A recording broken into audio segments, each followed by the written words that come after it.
Uh, so this is our livelihood week. I'm gonna do maybe as you do your check-in,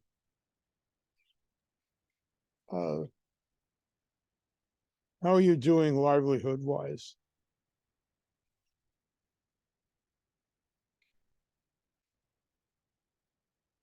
Whatever that means.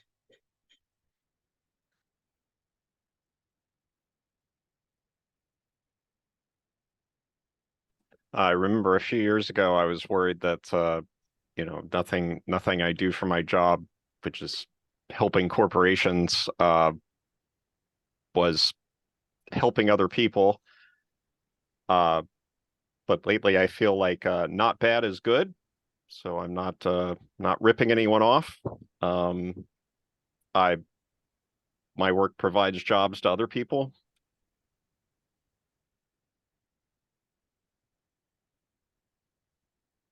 Thank you. Ironically, I've got to go to work at 6:30, which it is here. So it's quite apt. I really enjoyed the chapter about livelihood and all about the bakery and the amount of time they invested. That's what surprised me. And I'm very grateful to be here, but sadly, I will have to leave in 22 minutes time. Well, probably 21 some on time. Thank you.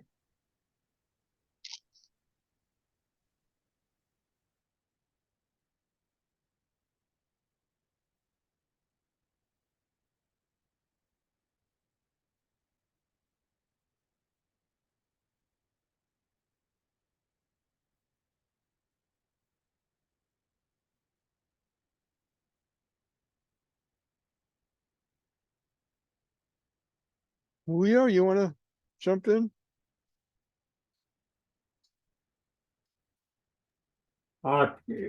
Yeah, if you can hear over the pounding.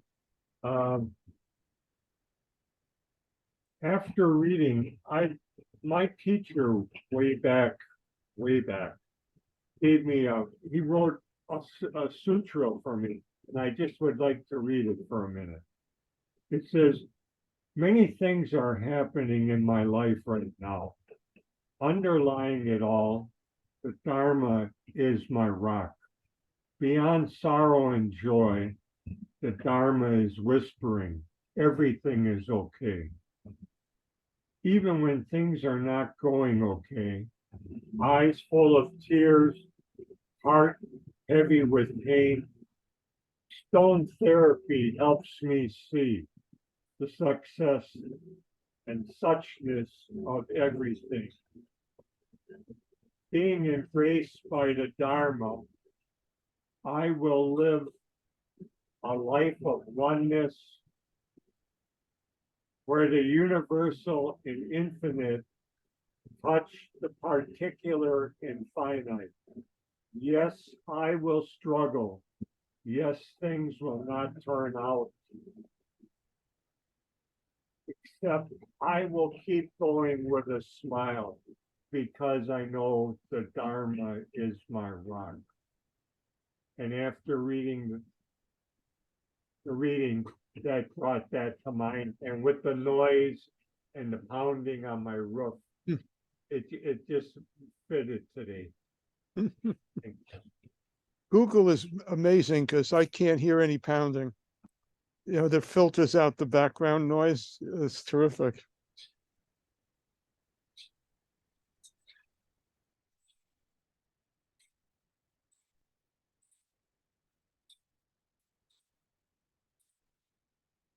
Roland? Hello. So livelihood. Well, in financial terms, I'm bumming it. In non-financial terms, I guess I have quite a lot of stuff coming my way. From what I call work, being involved with people, doing stuff. And yeah, and being busy. So thinking of that as my livelihood, and it's, yeah, for me it keeps going back to this idea of the beginner's mind. Don't get hung up on what you think is important, but just kind of just notice what comes your way and then work with that. And that can be quite a challenge, because with my Western monkey brain, I'm constantly jumping about going, oh my God, how am I going to pay the bills? Have I got enough money to buy food with? And in the end, I just go, yeah, and I wake up in the morning and the sun comes up, which is good. Thank you.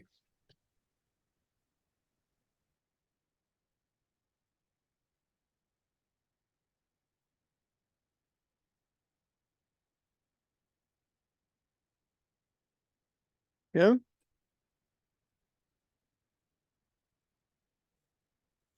Good morning, everybody. Um, so I've started a new business, and um, I'm always worried about, is it going okay? Do I have enough money? I don't have enough time for anything, and I just worry about it all the time. And these chapters were kind of mind-blowing. The statement that you have plenty of time, and the more you do, the more time you have. I still haven't processed that. But it's wonderful, and I need to remember that the work I'm doing is part of everything else, and I tend to separate it. Like, okay, now I'm working.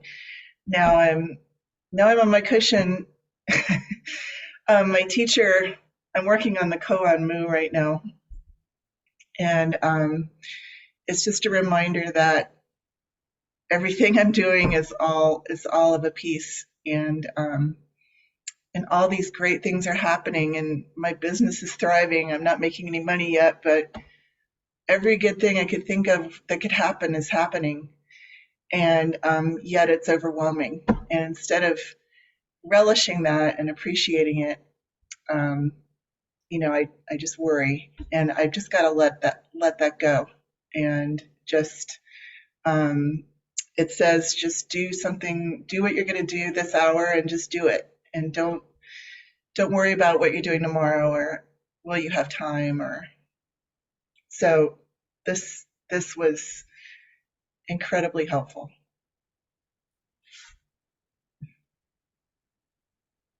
Brian.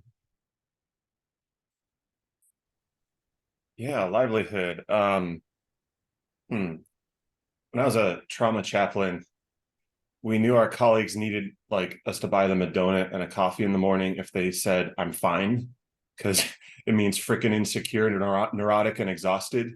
FINE. So I'm fine. I've never been busier in my role in this. Things are thriving. It's great. People are rushing back, and then I have everyone yelling at me saying I'm doing too much and I'm overworking and all that good stuff. So trying to find balance in my livelihood. Personally, I'm fine. I'm very comfortable, which is such a weird place to be in my life. Even 10 years into it, it still feels weird. But trying to really focus on not doing everything and feeling like I'm letting everybody down if I don't do everything. So that's kind of where I'm at. The time thing just cracked me up. Was it the quote from Maizumi Roshi, when you walk, just do one thing at a time. And the monkey mind is looking at every little shiny thing every second. And so I'm feeling attention. There's that what's that koan of the conflagration at the end of the aeon sweeps through the universe and it's totally destroyed.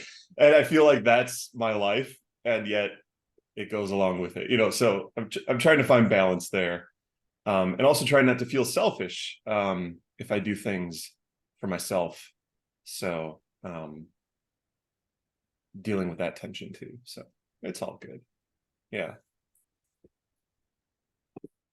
Nina, Hello.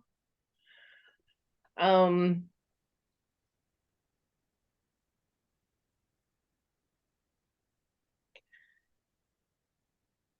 the moment in the reading where Bernie says, "Are you eating to live or living to eat?"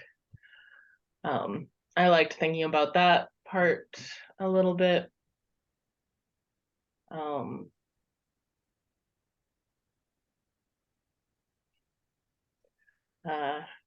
Thanks to Roland for like the idea of financially bumming it, and yet non-financial terms, things are coming my way. So so yeah, I guess that's enough for now. We'll do more as the call continues. hmm.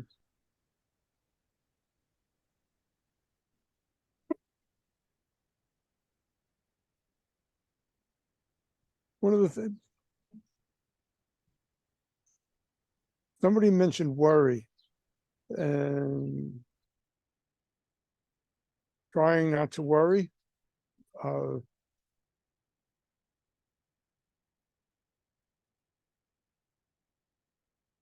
I don't know whether we want to play with this or not, or we wait a while before we play with it.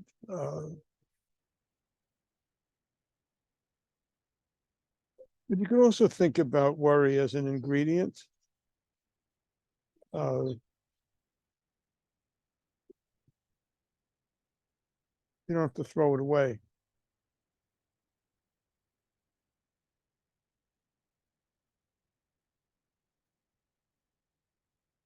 Maybe we let that sit there. There's no unbiased teaching. You know that, right? Every teaching is distorted by the teacher. And the teacher's experience. So as you probably have gathered by now, Bernie was pretty fascinated with food. Yeah.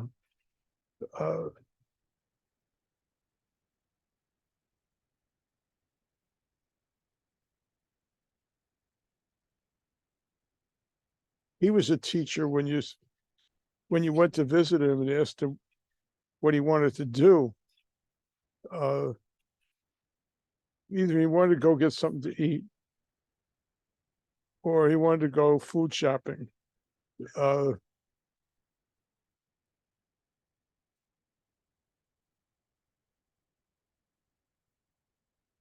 People closest in his life to him were always trying to get him to get some exercise. But that was not Bernie's, go-to ingredient or metaphor.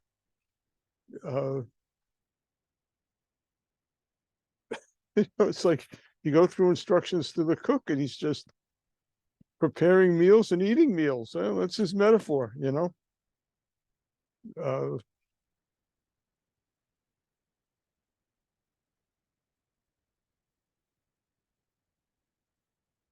but are you taking care of your health, You get your annual physical kind of thing, You getting any exercise?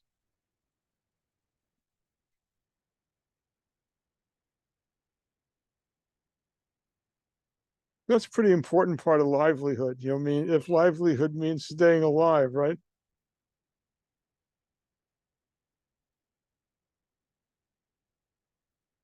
How are you doing on livelihood? kind of ask it again. And maybe also throw another variation into it, you know, and it got touched on a little bit. By some of you. One side of livelihood is, how am I taking care of myself? That's one side.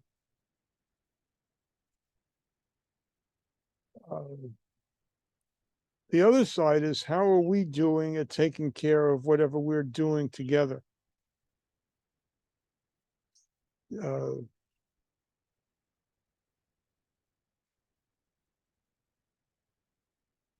I guess if somewhere in there, there's an antecedent question, you know, are you doing anything with anybody else?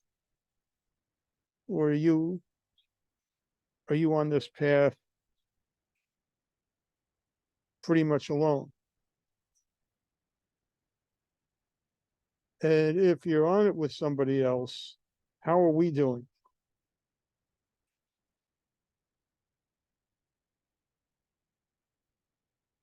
I'm using we, and I think the politically incorrect way to refer to more than one person. I don't know. How are we doing? Not just how am I doing? Two sides of livelihood.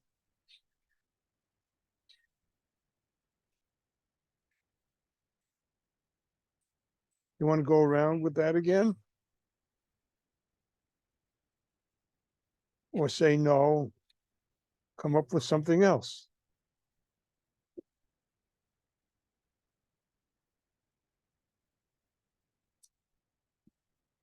Bill, you better jump in before you have to leave. You're on mute.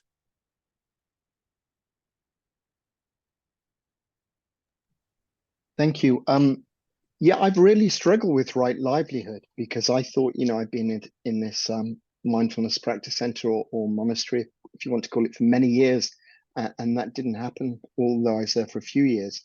And getting back into it, I struggled because I didn't have a passion for anything. I kind of lost my purpose, but I've got it back again now, and I've gone back into the industry I worked in. I'm not doing that tonight. I'm purely doing this because I need the money this evening. But yeah, I have a passion for the industry I'm working in, and I never thought that would come back. So I'm very grateful for that. Thank you. And the passion comes from, you know, making a positive change, because it can be quite stressful and very long hours. But yeah, it's just making a positive change in that environment. And as you know, if you've lived in a monastery for any length of time, you've got a decent toolbox to work with, I think.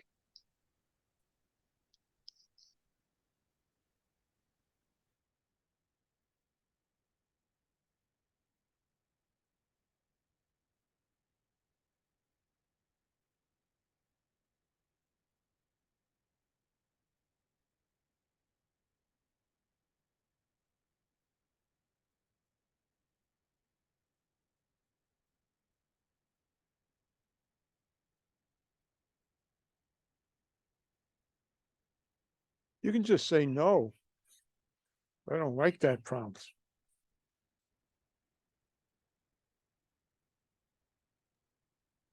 I think what really struck me about Bernie's work is, you know, he took that work out and put it right into the community. And I think that's the role of many people. Mm-hmm.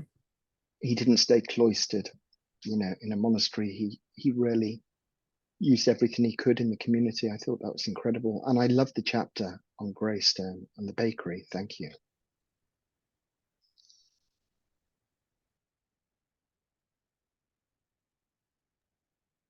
Yeah. Hey.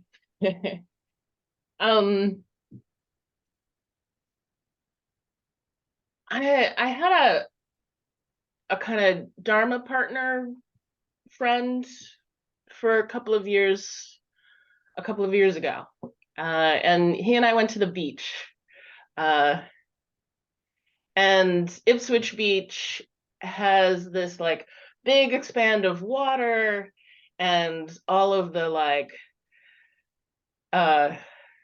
profound nature of the beach and the ocean and all of that stuff. And he grew up near this beach, and I had never been there before. And we were going down the dunes, trudging and trudging. And he was a person who was, you know, in and out of a monastery all the time. He took 1-year vows here and there and stuff like that.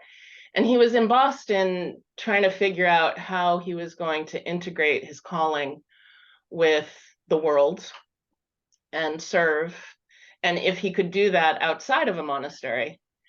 And so he and I had a conversation that was like 2 or 3 years long about service work and how to be of service in the context of Boston society.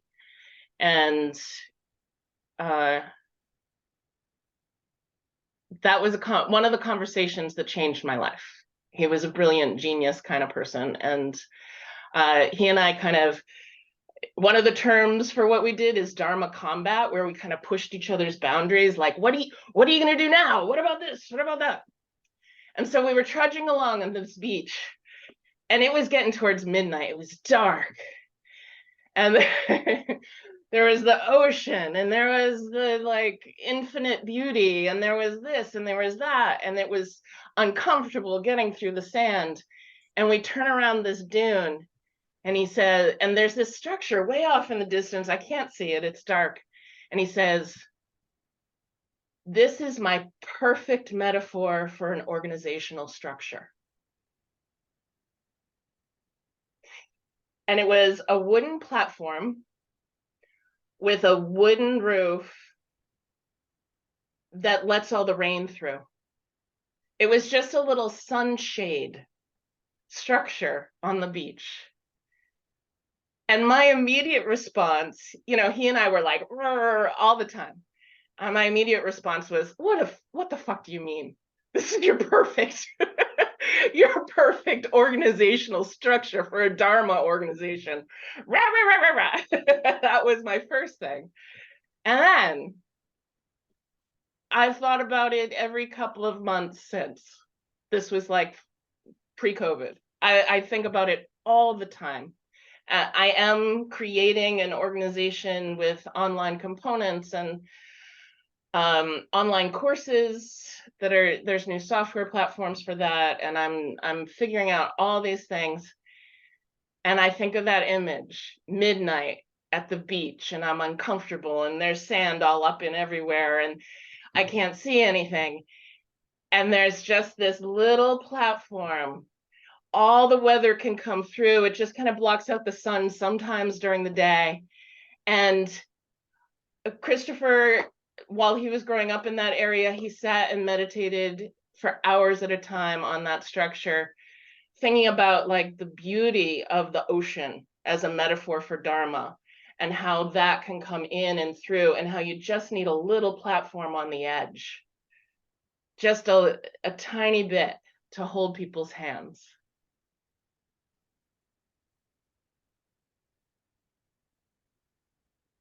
So that's an image that I'm working on. It's part of my internal koan, maybe.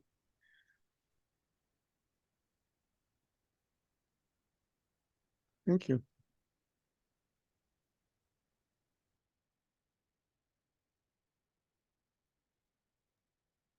One of the things that I in these chapters, I think, you know, Bernie mentioned experimenting, you know, trying to find new products for the bakery, et cetera, et cetera. And one of the things that was going on in my head, and I assume Bernie was doing it as well and just never mentioned it in these chapters, was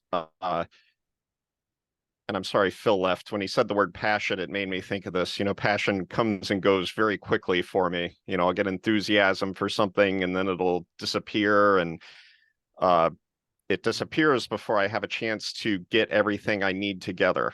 So if I think the passion's coming again, I'll kind of collect what I need. If it's physical things or skills or knowledge or something, you know, there's kind of this altar for the next time the passion strikes, and maybe I'll have everything I need for the next time the passion strikes, and I can see the result.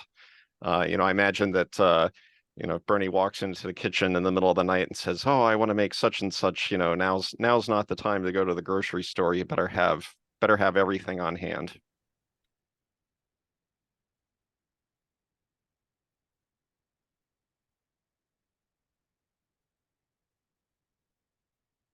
Hmm.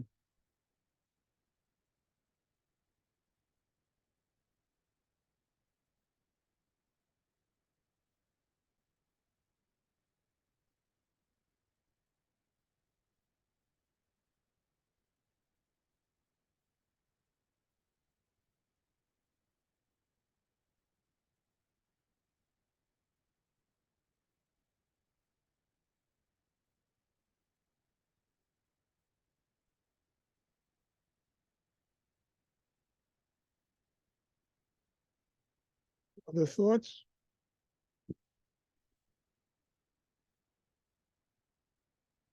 It's strange because I've been thinking about this all day, and realizing that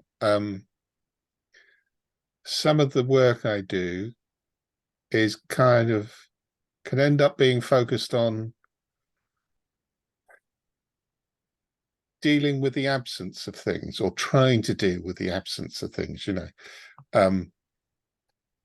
Oh, we need more funding for this, otherwise we won't be able to do it. We need more time, otherwise, you know, we just won't be able to get it together to complete. And it struck me, to put it into context, this is kind of the third conversation I've had today around these issues, and it just strikes me that one of the approaches that comes out of instructions to the cook is just quieten down, and rather than think about what isn't there, just pay attention to what is there, and then what you can do with that. And that's, I guess that's what I mean about the non-financial livelihood. Hmm. That you know, in some way, I'm not sure how, but in some way, that takes on an importance that's actually greater than the dollars and the pound, shillings and pence and all the rest of it, because in the end, that's what you're trying to achieve or create or work with.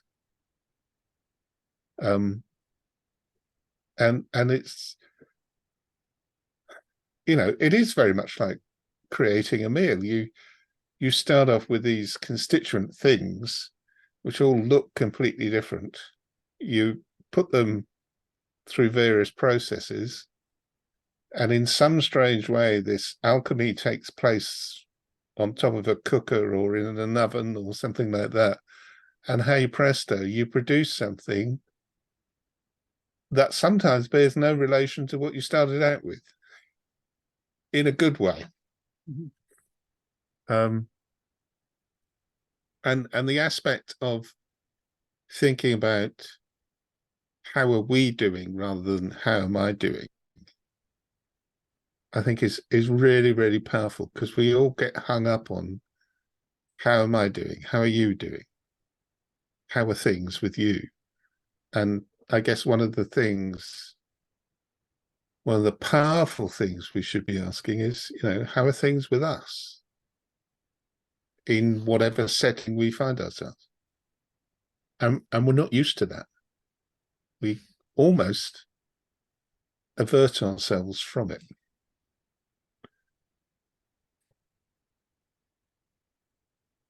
Good.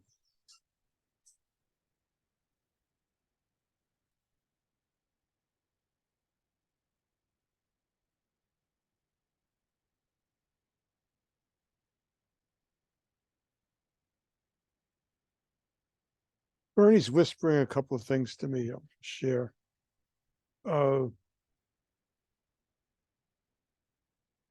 One is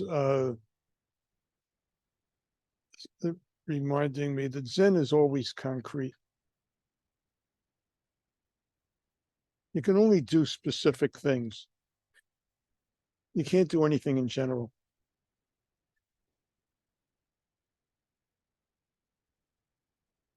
They're talking about abstractions is likely to lead us somewhere away from what's right here. The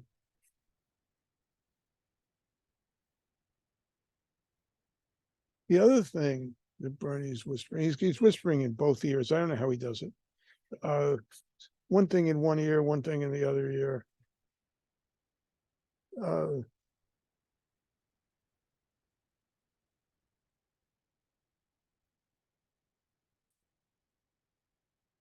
There's, like, don't get hung up on the ingredients.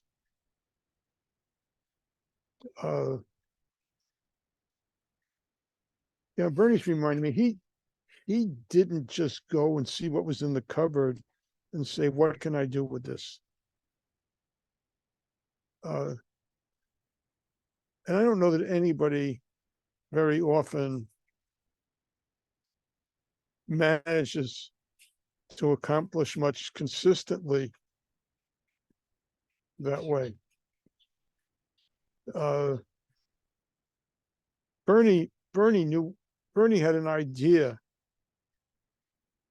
where he thought he was going. Didn't turn out to be exactly where he was going, and the idea changed over time. But he had an intention. That's an earlier chapter, you know. This is like, he didn't talk about livelihood until after he's talked about intention. You know, so the question on ingredients, even on time or money, you know, and he says this at one point about money, I think, in this chapter. If you're talking about it doesn't say it in exactly these words, but if you're talking about, do I have enough money in the abstract? The answer is always no. You know, do I have enough money, you know, to buy food for tonight or pay the rent this week? The answer may be yes, maybe no. Two different problems. But either way, you got a challenge. But if it's in the abstract, the answer is no, and there's, you know, nothing to do but worry.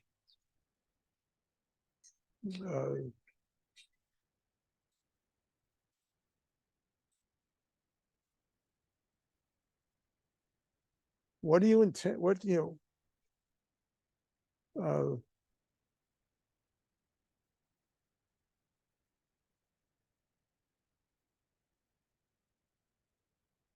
Make it specific. You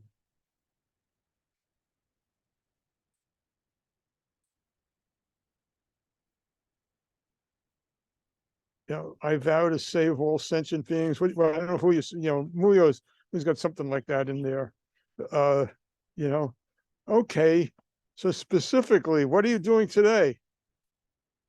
You know, because, you know, if I'm saving all sentient beings today, I don't have enough money and I don't have enough time and I don't know enough and I'm too old or I'm too young.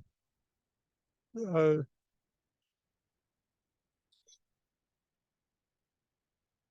am I doing about saving all sentient beings today?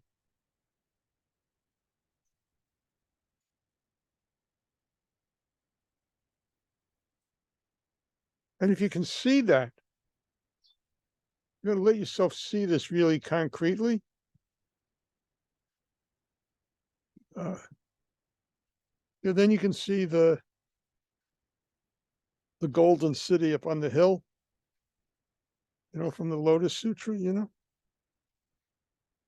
I mean, it turns out that's an illusion too. Don't worry about that now. You need a golden city to get going. Where are you going?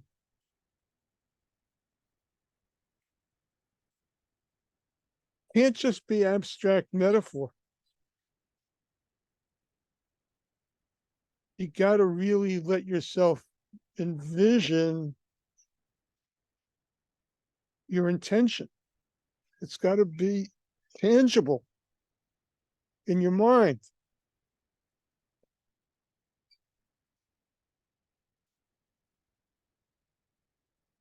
Other people have said that too. But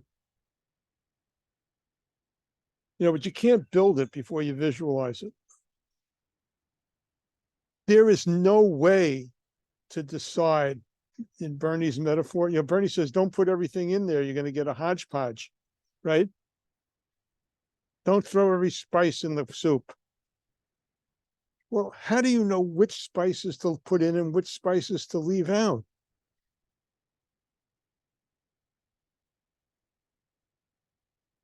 You have to allow yourself to visualize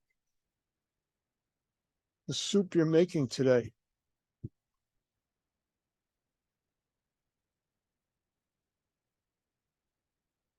And if you're not visualizing it and you're just throwing stuff in there in the hopes that it's going to taste good, sometimes it will and sometimes it won't. And you'll never learn.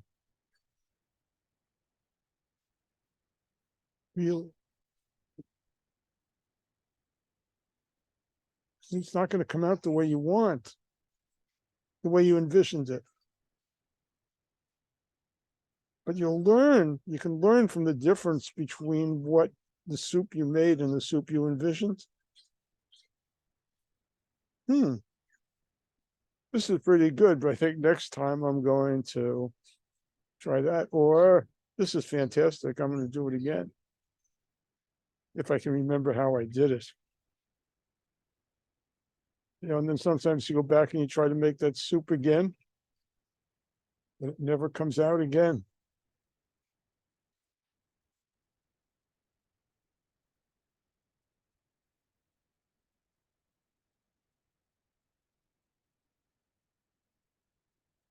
You know the Lotus Sutra? Anybody? You know it at all?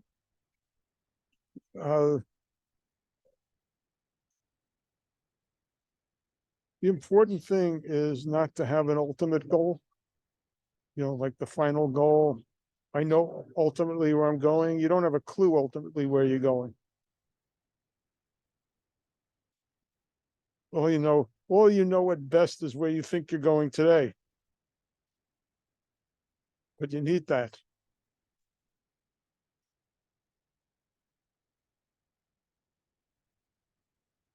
I don't know that this is the soup I want to make forever. This is not a vow that every day for the rest of my life, I'm going to make the split pea soup that I'm picturing today.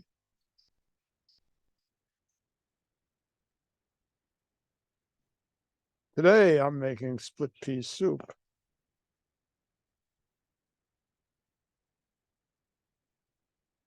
Now, I may or may not have a problem around ingredients, right? So I may go in the kitchen and there may be no split peas in the pantry. Now, what do I do?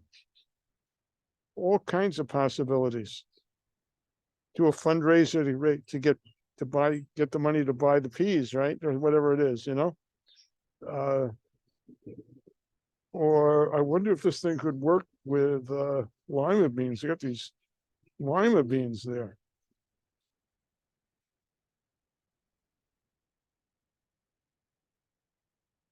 Both possibilities.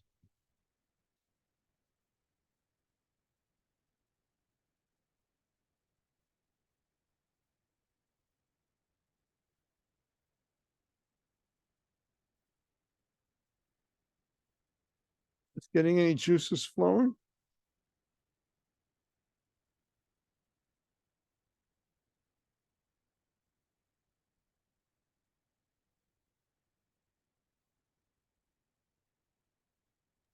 Something I spend a good amount of time doing is, executing other people's visions. They'll show up and they'll say, "Oh, I want this," and they sell me on it. I'm sold. I can see what they want, but they can't get there from here by themselves. I'm willing to help, and then the intention is kind of now a negotiation between two people instead of saying, you know, uh, things turned out differently and I changed my mind. Now it's, it's a collaboration between what's possible, what's not possible, and what they see their vision is.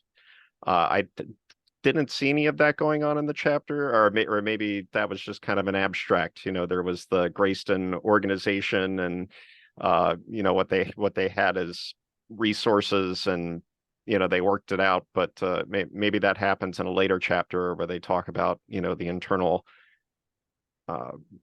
discussions that went on about how to proceed with the organization. Well, the vision changed, concrete, some things about the Grayston example, are interesting. It's like, I mean, Bernie didn't feel he could tell the whole story necessarily candidly. It's like Grayston still exists and people are still alive, and everything is complicated. But he hints at some of it.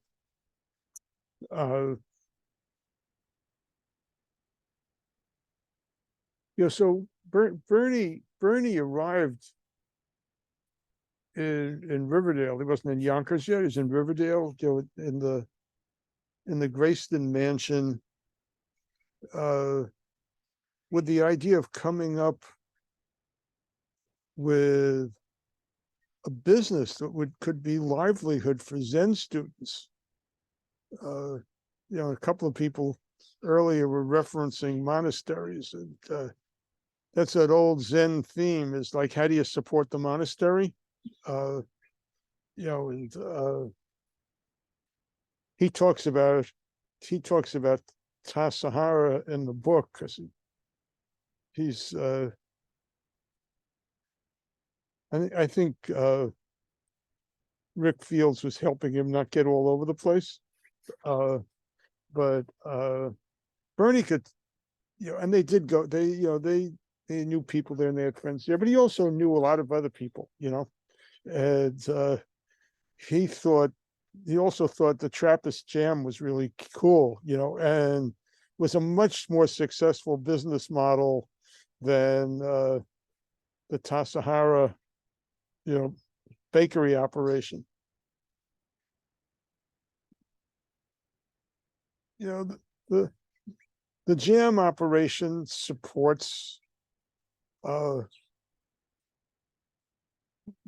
of provides the livelihood for a lot of people doing a lot of praying and very little talking. It's the livelihood. They got some other businesses too. But it was very much initially intended as in Bernie's, the Grayston thing was to provide a livelihood to support Zen students, to support this quasi-monastic world.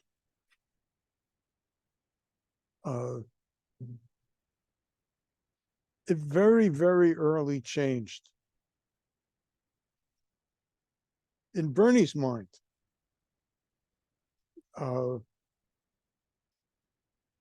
it morphed very quickly from a livelihood for Zen students into a livelihood for people who would, because of this, become formally homeless.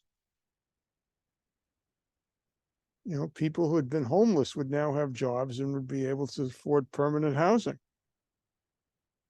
some of which Grayston would end up building for them.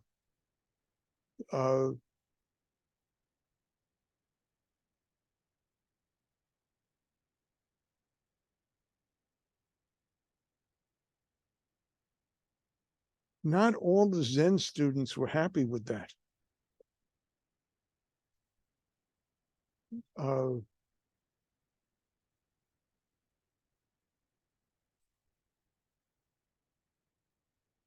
at the time that Bernie was leaving Yonkers, I had the somewhat strange honor of being the chairman of the board of the Zen Community of New York. And the Zen Community of New York was the legal entity which owned the Grayston Bakery. Not the Grayston Foundation. So we had to sell the Grayston Bakery to the Grayston Foundation. But because from the beginning, it belonged to the Zen Community of New York. It was their livelihood practice. Our livelihood practice. I wasn't there then. But for some of the people who were there,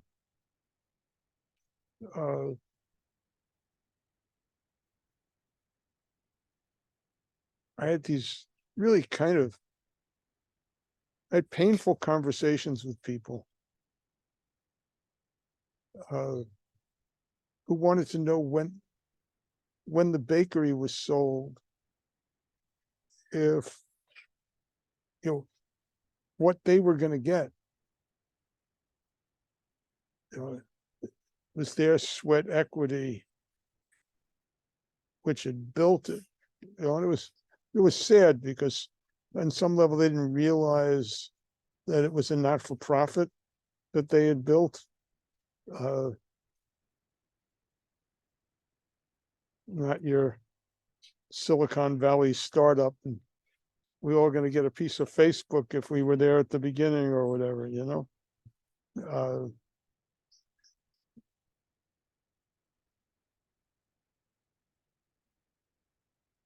So it changes. But then you could say, well, in some way, Bernie had the wrong idea in the beginning, at least from the point of view of where he ended up. He didn't have the same idea, the same vision of where he ended up. But you need that vision specifically of how are you going to get there. But he wasn't, he wasn't diabolical. I mean, some people, I guess, ended up thinking he was, like as if he had known from the beginning that this wasn't a livelihood for this monastery. That he knew all the time he was setting up a bakery to employ formerly homeless people, and he just took advantage of Zen students to get them to help him start it. As smart as he was not that clever, and he wasn't that diabolical. He thought when he started out that this was the goal. My God, it was the goal of every monastic community probably in the world, to figure out the livelihood.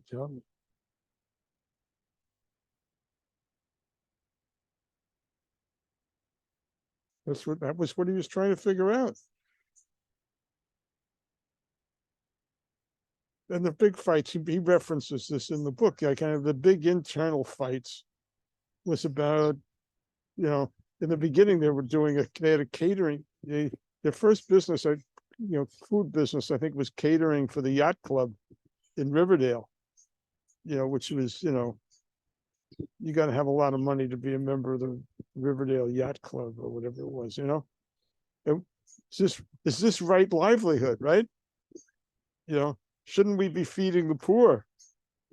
Why are we feeding the rich? Because the rich can pay us, to feed them, and the poor can't pay us to feed them.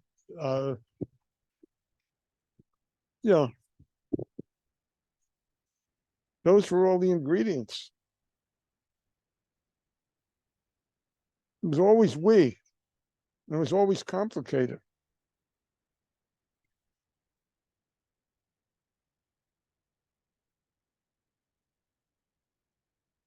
Where are we going?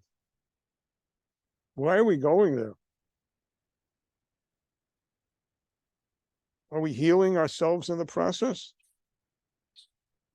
What do you think?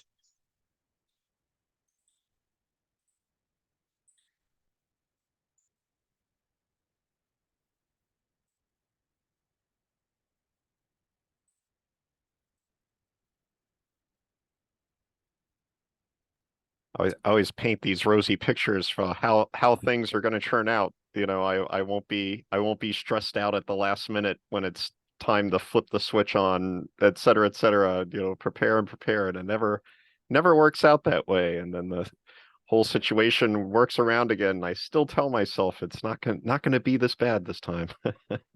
So try change the lens.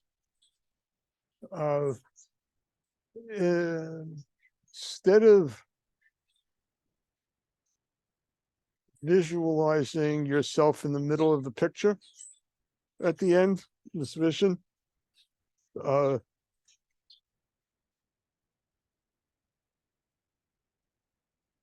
envision the scene that's in front of you.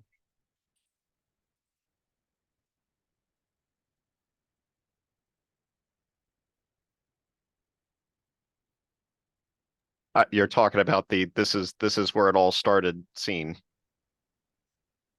No. No. Well, the scene at the end. Where are you going? You know, the vision, you know, like in the Lotus Sutra story, the vision is the golden city on the hill.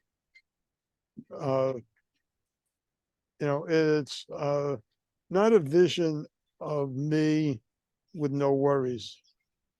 I'm going to the golden city. That's where I'm going.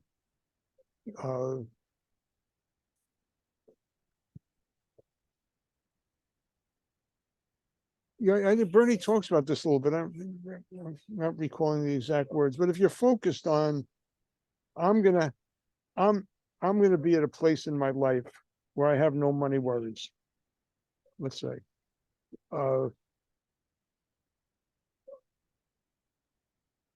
one is you can't really envision it, because no matter how much you have, you can still picture yourself worrying. And you're not going to get there. So where are you going?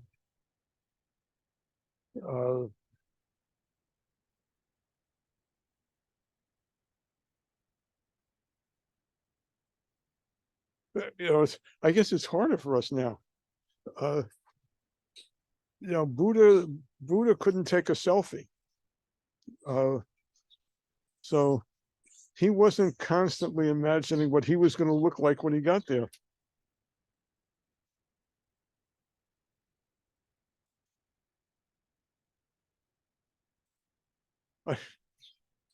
I was at I enjoy going to the Metropolitan Museum of Art. And I was there again. I was there Monday, the new Monet Degas show. And it's always, I spend a good deal of time, of course, enjoying the paintings. But I watched the people too who were there. And there's a lot of people who never look at the paintings except through their phone,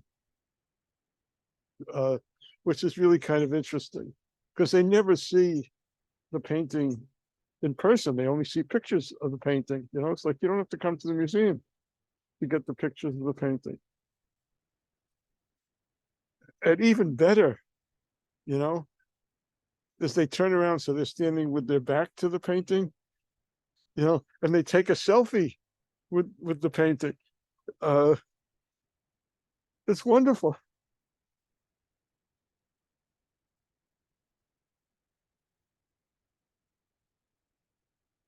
Here I am at the Golden City.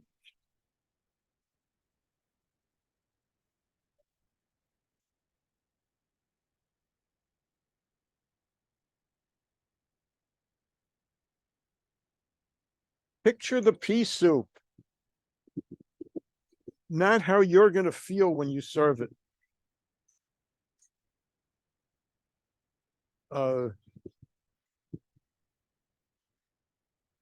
That is, by the way, the Zen and the Art of Tennis. Yeah, anybody know that? Yeah, well, that's basically, it's probably been out of print for 20 years or something like that, so I'm dating myself, but, if when you go to hit the ball, you're picturing the applause, it's not going to go well.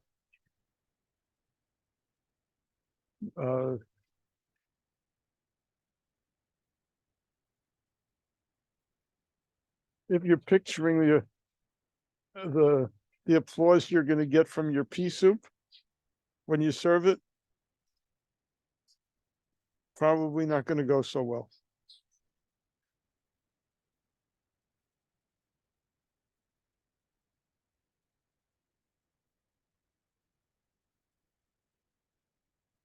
I'm talking a lot because you guys aren't talking much today.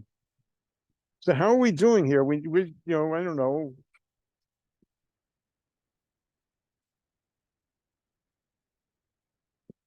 Yeah, Kim.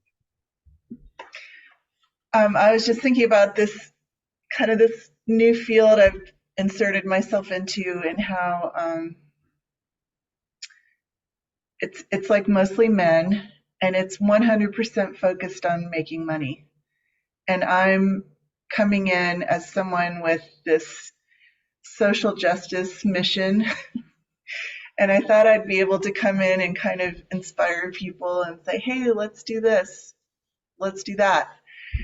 And nobody's taking that. I mean, nobody wants to do that. Everybody is focused on money. And so I found myself kind of all by myself. And now I've kind of had this role as like a disruptor, because I'm threatening this whole way people have of doing things. Nobody wants to do what I want to do. And I realized this week I'm going to have to go up above all this whole group of people and find people who understand the big picture and get what I'm interested in. I need to go seek out some people and explain it, and not try to rally. It's like a bunch of these construction workers who make a bunch of money, and they don't care about what I'm trying to do. And so that's kind of my new strategy is I'm going to go talk to people who are going to get it. And so anyway, So it's just a weird place I've found myself. well, you're learning. Yeah. I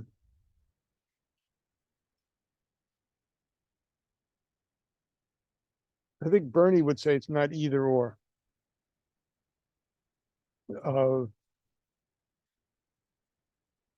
One side is, yeah, you should find some allies, right? You should find some like-minded people who get what you want to do and want to help you do it.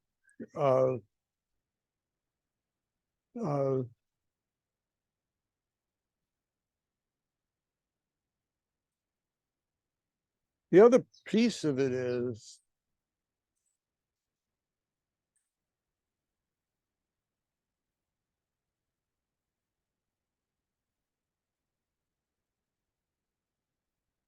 these other people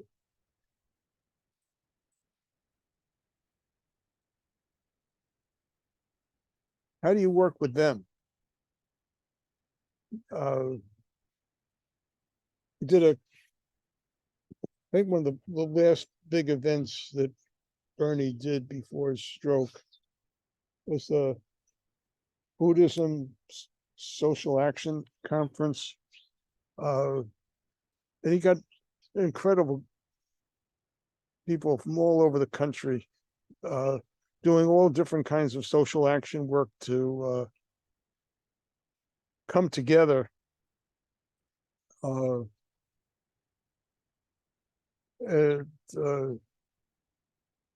one of the people who spoke,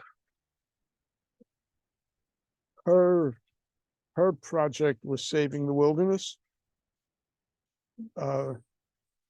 And she had started out chaining herself to trees to try to, stop the bulldozing, kind of cut, kind of way of cutting down and stuff. And there was this eye-opening moment for her in this work.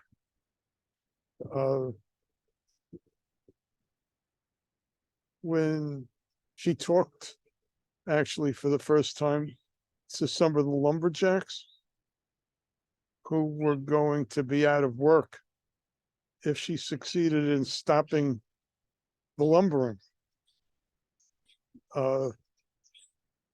And realizing that she had no plan for them.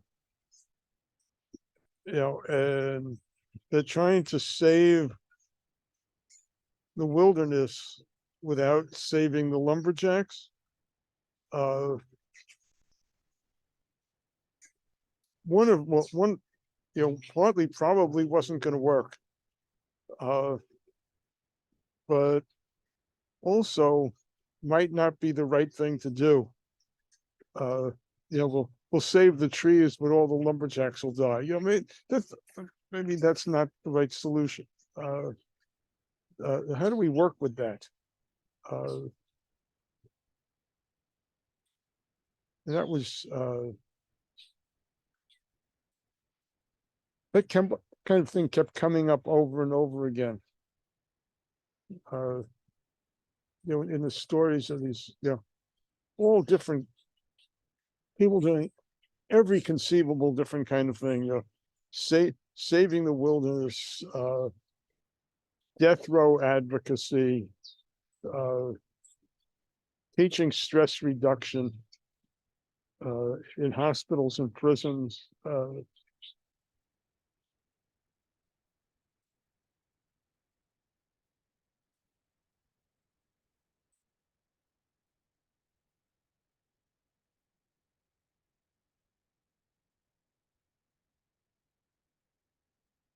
I grew up with this, I think my mother used to say, you have to develop compassion for those less fortunate than you. Bernie challenged me to develop compassion for those more fortunate than me. I was like, what are you talking about? They're the enemy.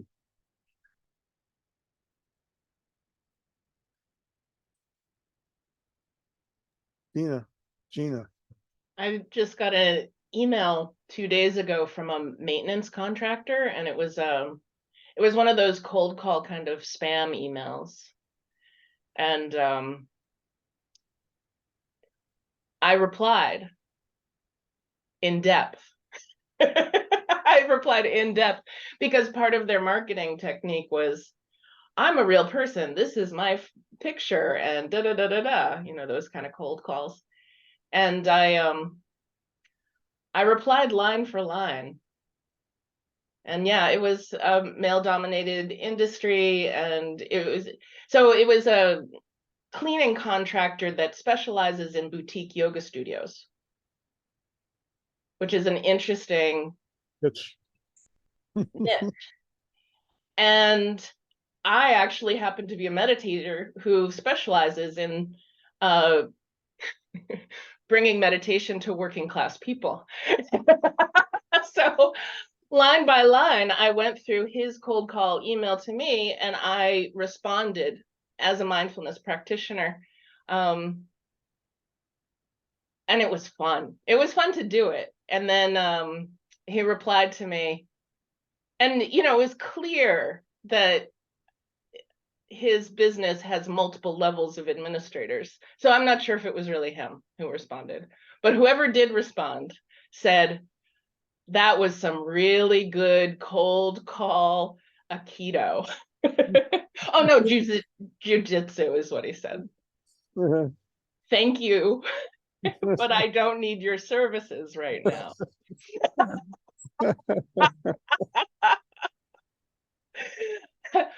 But I'm hoping, I've got my fingers crossed that maybe sometimes he'll need my services later.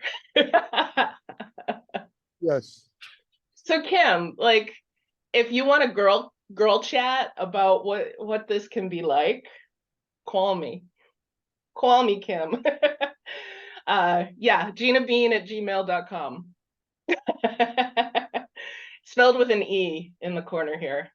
GENABEAN @gmail.com. All of you can email me. That's great. I'd love it.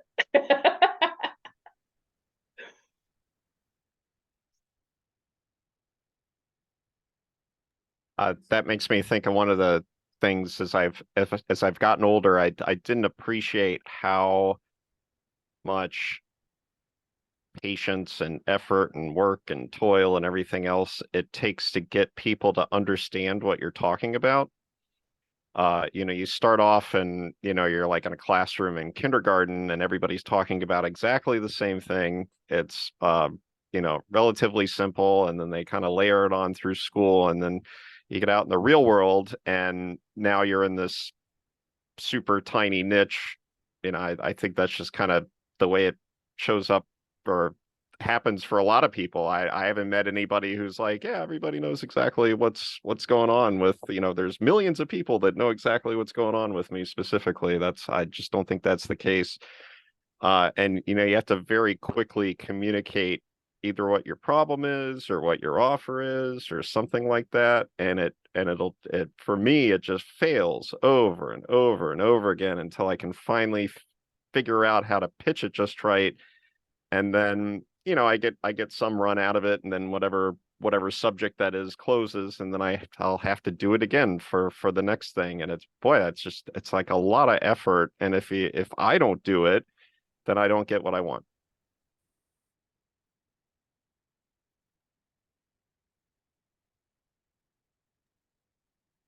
I've been overhauling my website, and I have a marketing guy. I've mentioned him before. And it became clear I had to speak to him only in haikus, because he had that very like superficial, I'm the marketing guy way of communicating. And it was difficult for me to express a lot of things. So I ended up writing him haikus and texting them to him because there was no way for me, like if I were to try to explain how I felt about certain things about my business and how it should be expressed to the world, it would take too long. He didn't have enough time for that. So through the like constriction of time, over the last year, I've come to the point where I spend a lot of time writing haikus about what it is I do and then texting them to my marketing guy. And then at the end, I had this like amazing documentation of haikus, and I'm making variations of those haikus into pages on my website. Which is kind of like fun and an interesting ingredient, that the constriction of time between me and Pat was an ingredient that led to some of the best artwork I've done. Like creating these like very short 3-line thing. I don't pay attention to the you know, syllable thing for this project, but I do keep it 3 lines or less, something that can be texted. But for me to want to do it, it has to be meaningful. It has to actually describe something that matters in a heart-based way. Yeah, and so, as I do some Google search about what haiku is for and what it's about, I'm like, oh, that was part of the intention from day one, a lot of the haiku practices. And yeah, it's a lot of work. It's a lot of social searching, and it's been really worth it.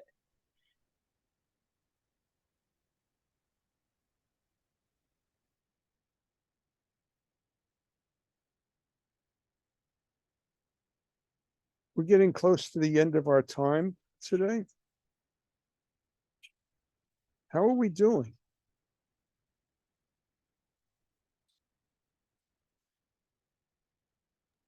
I feel a little bit more loosened up. We never circled around to worry and feeling worried, because my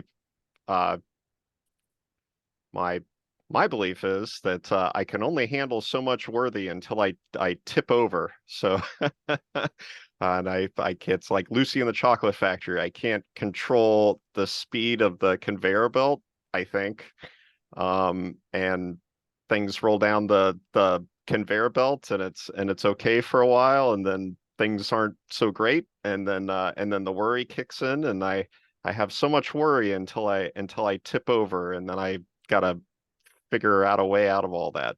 But that doesn't seem like a great approach.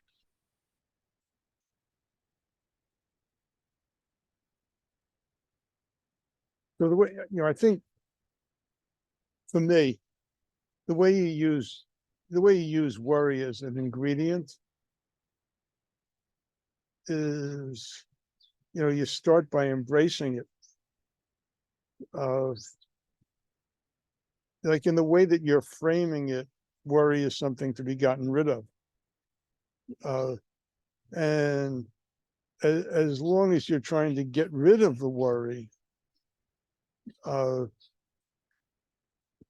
you're chasing your tail. I don't, you heard the expression. It was when somebody tells me not to worry, that's when I start worrying, but worries,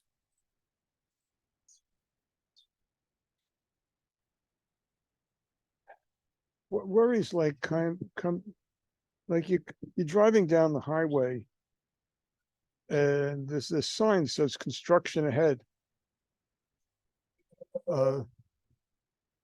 And sometimes that's a good warning because there's construction ahead, and you slow down, more often than not, it seems like there's no construction going on, and the construction crew left. They just forgot to take their construction ahead sign with them when they left. Okay.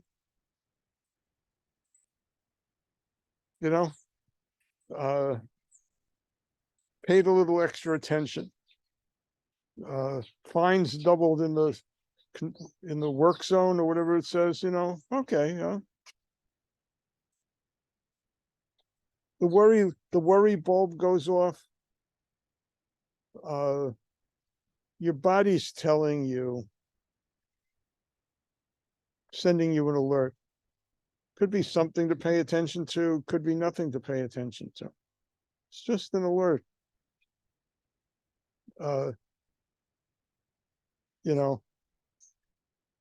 If you try to ignore it, what do? You push it out of your mind, and you put your foot down on the accelerator and speed up. That could be a disaster. Oh, look, we're all gonna start to ignore the boy who cries wolf, right? You all know that koan, I'm sure.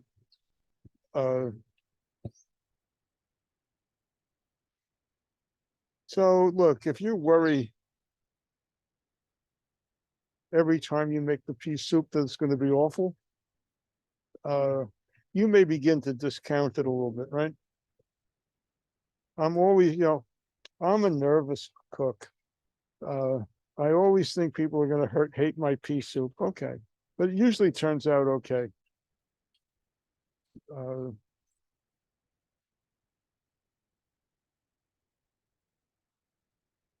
I I have to take a lot of different pills every day. So I got a system to try to remember, especially the pills I have to take in the morning when I first got up, whether I've taken them or not. And often I'm glad I have the system. Because when I start to worry about did I remember to take my pills, I can check my system. And if the pills are on the right side of the dresser, I haven't taken them yet. And if they're on the left side of the dresser, I have. Because sometimes that worry thing just goes off. Sometimes I've forgotten, sometimes I haven't. Okay. I'm glad when it goes off and I forgot to take the pills. There's no big deal when it goes off. You know, unless you hear your mother whispering in your ear all the time, don't worry, don't worry. Don't worry, don't worry. What's the matter with you? Don't worry. And you think, oh my God, I shouldn't be worrying. What's wrong with me? I got to stop worrying. Why?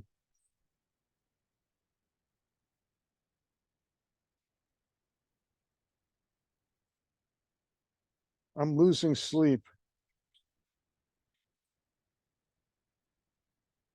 Now, one way of looking at it is you probably don't need as much sleep as you think you do.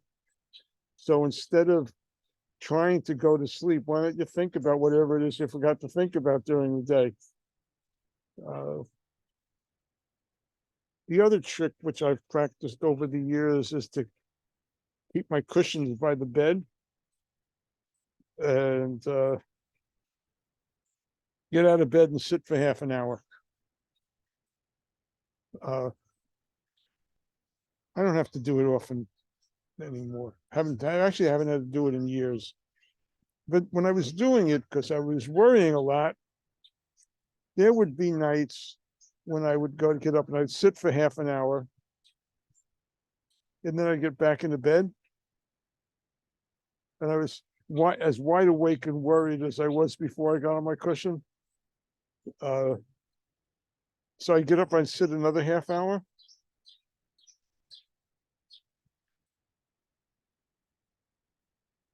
Me, I never had to sit 3 periods in the middle of the night. One period was almost always enough. If not, 2 periods did it. What's the worst thing that can happen if you're worried at night? You get in some more meditation. At the end of the day, it's not a terrible thing.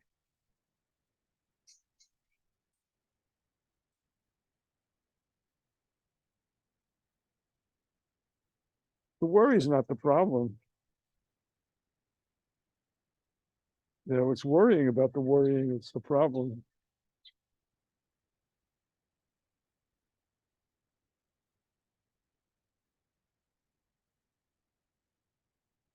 Maybe I should get back into therapy because I'm worried. So it's like you're worried, you know?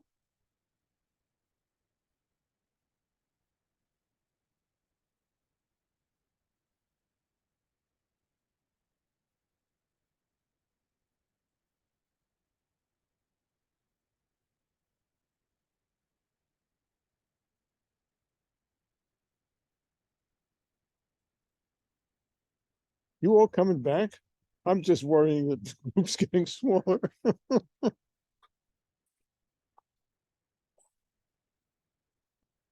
Maybe the peacemakers are going to cancel us out.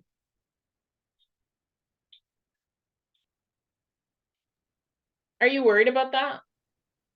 Well, Jeff says we're okay. He's not going to cancel us out yet.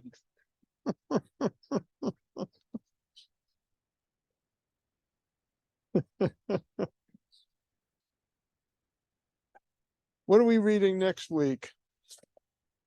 What's coming up here?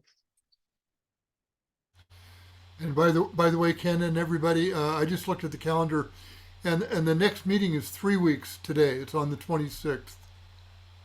Okay. Uh,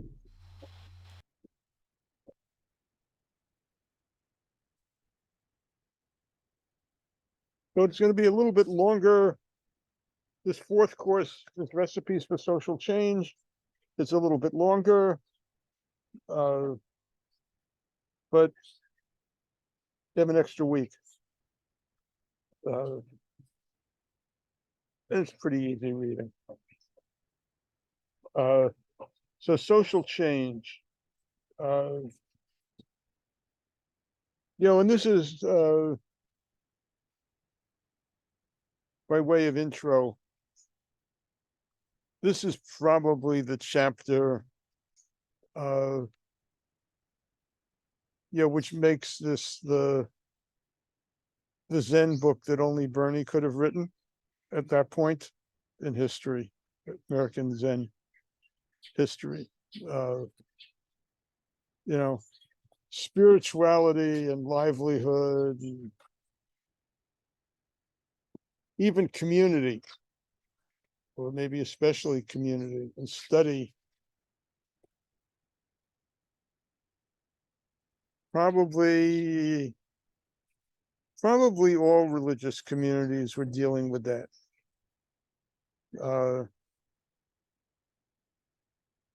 30 years ago,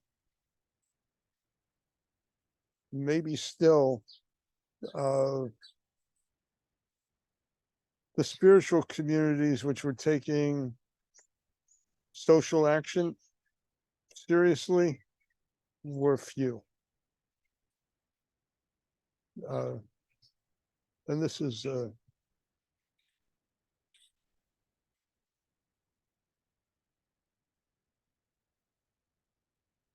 kind of new stuff. So something to look forward to. Why we have a 3-week break? Is there a holiday in here? Must be a holiday or something. I'm not sure, Ken. It made sense when we planned it. Anyway, I think we have another skip after this, right? Because we're gonna have, I don't know. We were bridging the Auschwitz retreat somewhere in there, I think. But Yeah. anyway, 3 weeks. Be well, everybody.